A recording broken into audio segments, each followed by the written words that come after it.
Maybe not such a good catch after all. So as you know, I've been doing a research project into dragon boat for the last 10 years, observing a lot of very expert, skilled, elite paddlers as well. The results show there's been a substantial improvement from what I would have considered an average paddler. And the question is, where did that improvement come from? Is it due to strength exercise that I've been doing, or technique? Or is it something else much more fundamental? Is it about the relationship between the paddler, the paddle, the water, and the boat? So I decided to change ergs because I wanted an erg that felt more like a dragon boat. And the erg I wanted to buy has some specific qualities that allow it to analyze the actual force curve. So I go to buy the erg, and the guy selling me the erg says, so I thought I'd try it, and the guy selling me the erg goes, "You paddle just like blah blah blah," who happened to be the Australian OC1 paddling champion at the time, who apparently tried the erg the week before. And the guy selling me the erg goes, "Yeah, you guys are all drive, no catch. You'll never be really good unless you learn to catch." So I walked away and thought about that, and I decided to obviously take his advice and put it into practice, and I got some measures which I'll share with you now.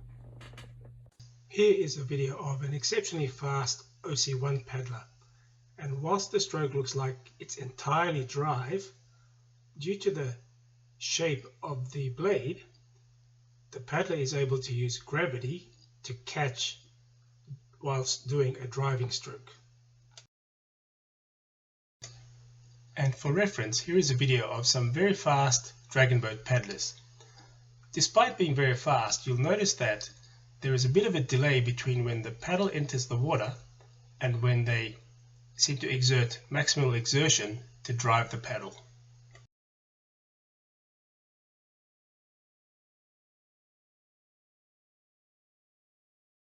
My erg is a kayak erg, so I decided to test it with a kayak stroke.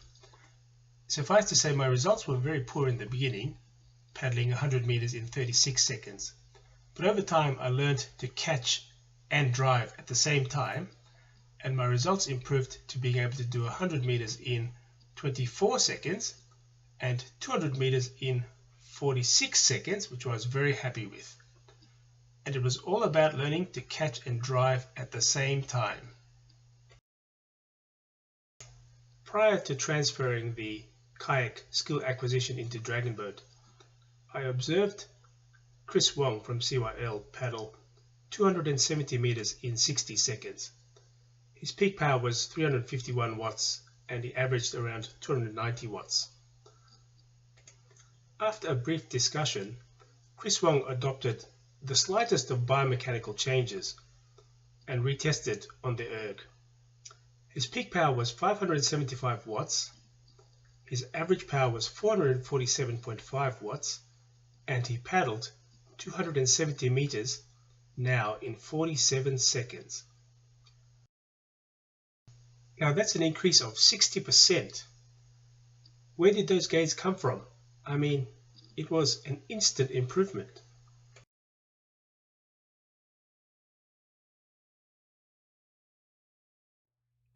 My own improvements occurred over the space of 3 months, and it happened because, well, I had to get serious about paddling because I decided to go on a paddling holiday with the Down Under Dogs. A great experience. I recommend for anyone. Travel, train, paddle, have a great time with a great bunch of people. I would describe myself basically as a 250 watt flatlined paddler who's improved over time to be able to peak above 400 watts, which is an improvement of 60%. And it's entirely because I've learned to drive instantly from the catch. Looking at data from Ho 2009, in this case just the male paddlers, you can see that the difference between the sub-elite and elite paddlers is the sub-elite paddlers seem to have a delay before they produce substantive force. By the time the sub-elite paddlers start producing force, the elite paddlers have already had 5 times more work opportunity at increasing the speed of the boat. The advantage gained by the elite paddlers means that by the time they've both reached maximal force, the elite paddler has produced 32.5% more power. And looking at the overall force profile, the elite paddler ends up producing almost 50% greater power.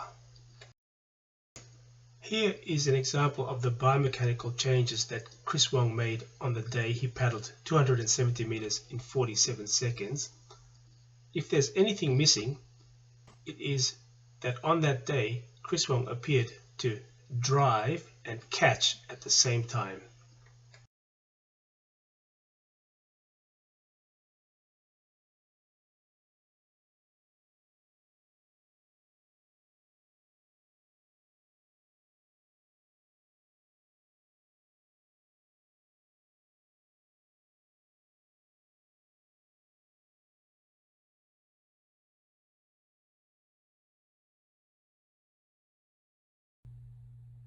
Hey, you're still here.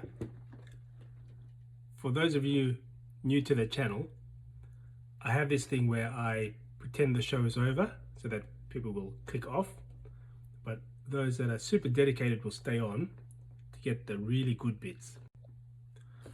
So in the last video, I advocated using the wrist to add velocity to the top hand, add velocity and power to the top hand drive.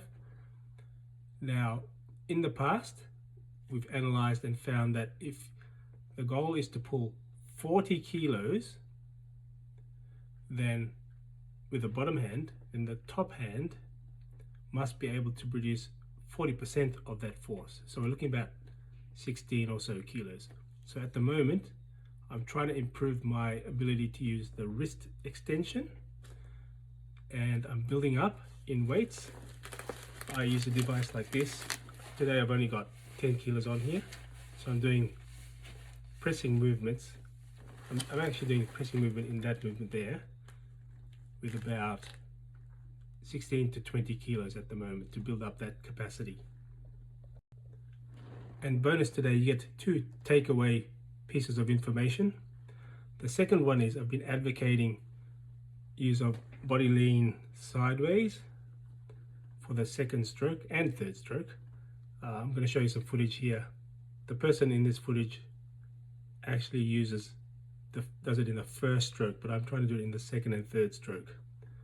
But you need the guy on the opposite side of the boat to do the same so that the boat doesn't rock, okay?